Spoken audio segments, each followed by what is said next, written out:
नमस्कार मित्रांनो, श्रीमंतीचा कोडमध्ये तुमचं स्वागत आहे. आज आपण एका अशा पॅटर्नबद्दल बोलणार आहोत, जो दिसायला थोडा वेगळा आहे, पण त्याचा रिझल्ट खूप मोठा असतो. याचं नाव आहे बुलिश हरामी.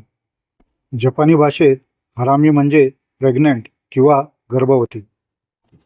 इथे मोठी लाल कॅन्डल आईची भूमिका बजावते आणि छोटी हिरवी कॅन्डल तिच्या पोटातील बाळासारखी दिसते. हा पॅटर्न मंदीला कसं रोखतो, चला बघूया. आता या पॅटर्नची रचना कशी होते ते बघूया.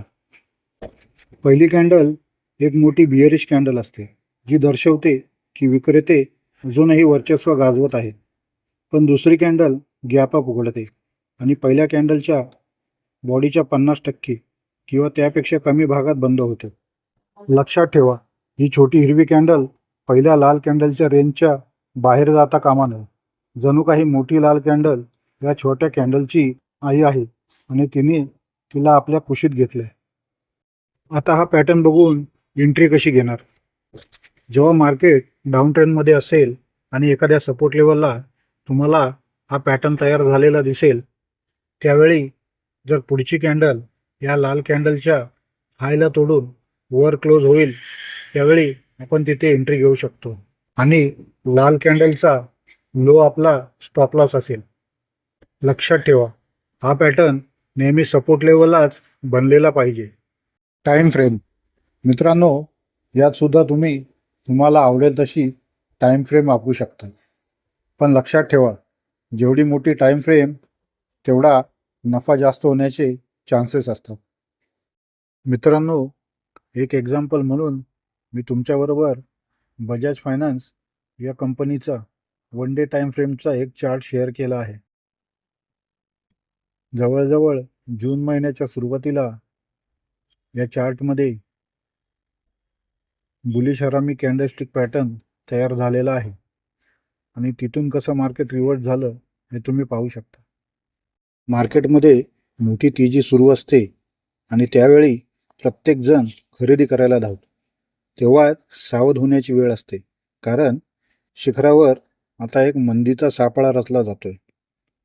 ही पहिली मोठी हिरवी कॅन्डल पहा.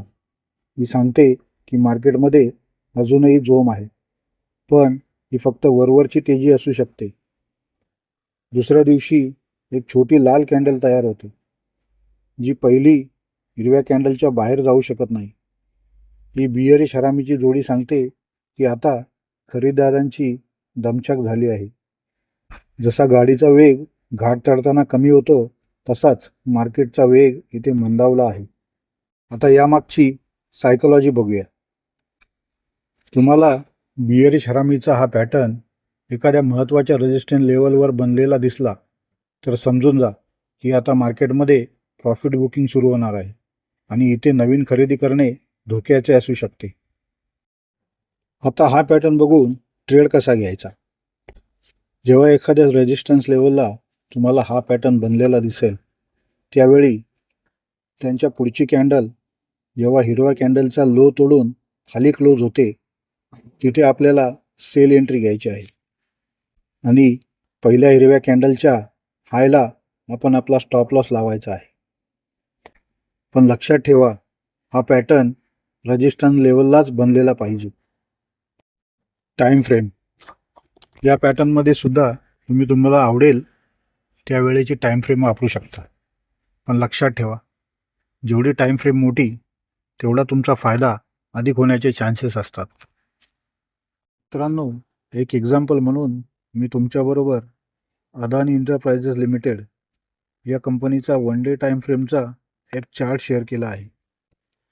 जवळजवळ फेब्रुवारी महिन्याच्या शेवटी या चार्टवर एक बिअरिश हरामी कॅन्डलस्टिक पॅटर्न तयार झालेला आहे आणि तिथून या शेअरमध्ये कसा रिव्हर्सल आला हे तुम्ही पाहू शकता. श्रीमंत व्हायचा कोड म्हणजे फक्त नफा कमावणं नाही, तर योग्य वेळी मार्केटमधून बाहेर पडून आपला नफा सुरक्षित ठेवणं सुद्धा आहे. मित्रांनो, दोन्ही कॅन्डलस्टिक पॅटर्नचा वापर करून तुम्ही कोणत्या शेअर्समध्ये एंट्री घेतली, कमेंटमध्ये नक्की सांगा. पुढच्या व्हिडिओत आपण पाहणार आहोत ड्रॅगनफ्लाय डोजी आणि ग्रेव्हस्टोन डोजी या दोन्ही कॅन्डल पॅटर्नचा कॉम्बो.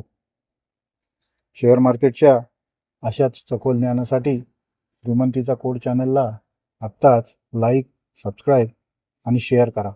धन्यवाद.